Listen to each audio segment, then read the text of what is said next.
दिल्लीच्या मुख्यमंत्री रेखा गुप्ता यांनी रेल्वे मंत्री अश्विनी वैष्णव यांना लिहिलं पत्र। जुन्या दिल्ली रेल्वे स्थानकाचं नाव बदलण्याची पत्राद्वारे केली मागणी, तर रेल्वे स्थानकाचं नाव महाराजा अग्रसेन रेल्वे स्थानक करण्याची केली विनंती। भाजप प्रवेशाच्या तयारीमध्ये असलेल्या अपूर्व हिरेंच्या अडचणीमध्ये वाढ, संस्थेच्या कर्मचाऱ्यांच्या नावे परस्पर कर्ज काढल्याचा आरोप। या प्रकरणी पोलिसांमध्ये तक्रारही दाखल। परभणीच्या कानेगावमधील शक्तीपीठ महामार्गाच्या विरोधात शेतकरी एकवटले। महामार्गासाठी शेतजमीन मोजणीला शेतकऱ्यांचा विरोध, अधिकारी शेतजमीन मोजणी न करताच परतले।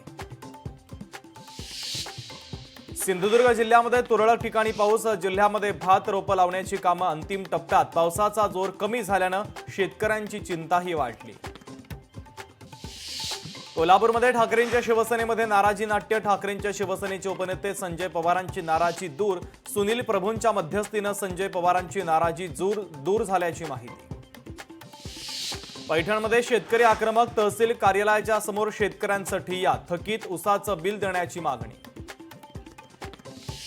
शक्तीपीठ महामार्गाच्या विरोधात धाराशिवमधील शेतकरी आक्रमक, धुळे सोलापूर महामार्गावर चक्काजाम आंदोलन। बच्चू कडूंनी फोनवरून शेतकऱ्यांशी संवाद साधला, शेतकरी आंदोलनावर ठाम।